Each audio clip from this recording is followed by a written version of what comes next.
This is your dose of daily market wisdom with master trader Nick Santiago. Starting from humble beginnings, Nick has been beating the markets for over 2 decades. He shares with you his take on the profitable trades that will have you moving towards financial freedom in no time at all. To see an in-depth review of his track record and much more, go to inthemoneystocks.com. Welcome. This is your daily dose of daily market wisdom with master trader Nick Santiago. I'm Kerry Lutz. It's 1/9/23, show number 454. Is the January effect alive and well, Nick? That's what everyone's asking. That's the big question, but I'm going to say yes right now. I think we had a pretty good Friday rally.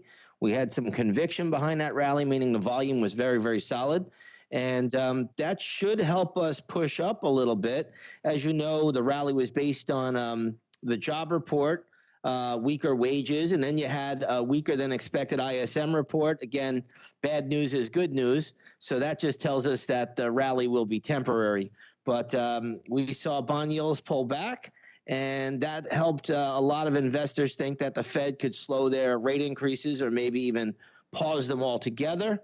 Current Fed funds rate is now very close to the 2-year Treasury note yield, and that's a positive in the short term. So I think all the pieces of the puzzle are aligning here for a little January effect. All right, the January effect it is. We would love to see that. And all the stars appeared aligned to that end. We had Friday's rally high volume session, right? Yeah, Friday's rally was very good volume. I mean, really right into the closing bell. Spiders were over 100 million shares.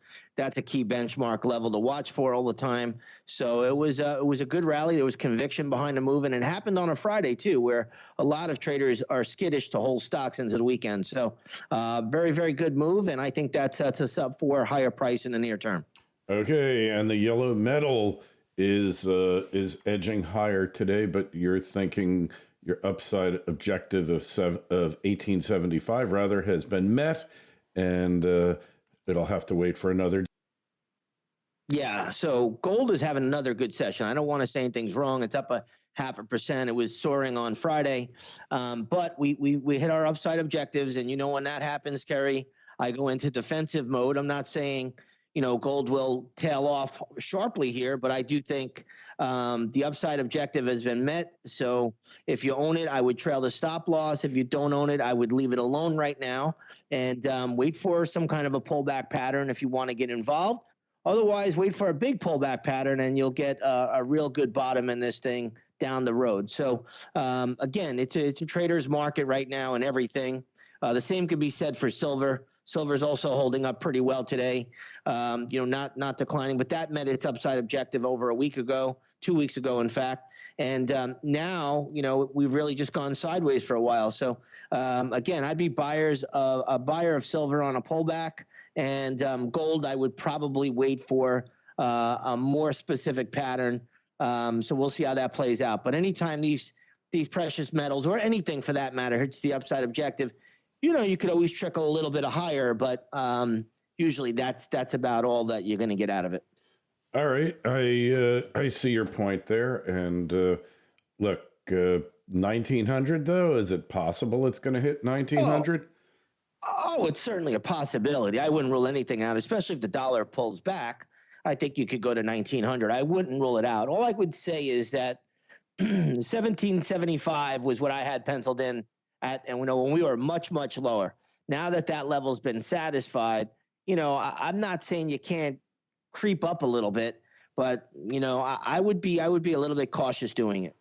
Okay, well, we will see. It started out real strong, and this morning now it's pulled back a little bit. So could be the case. Finally, of course, Bitcoin up over 17,000 now. Yeah, Bitcoin's getting a pretty good little bid today. In all due respect, it's probably due to the markets recovering.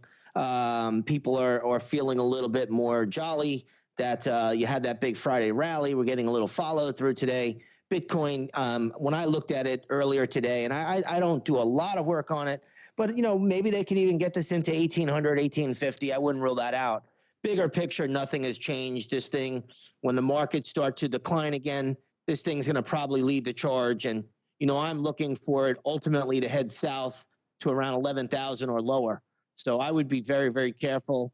If you are nibbling, just realize when the turn comes in, you want to get out. This tide won't last all that long. Hey, and that's often the story. Nothing ever goes up in a straight line. Nothing ever goes down in a straight line. And we'll be watching it closely. In any event, that's it for today. Make sure you go over to Nick's site, inthemoneystocks.com. See how he's been beating the averages for decades. The Twitter feeds at ITMS, at Nick Santiago01, at Kerry Lutz. Email kl@kerrylutz.com.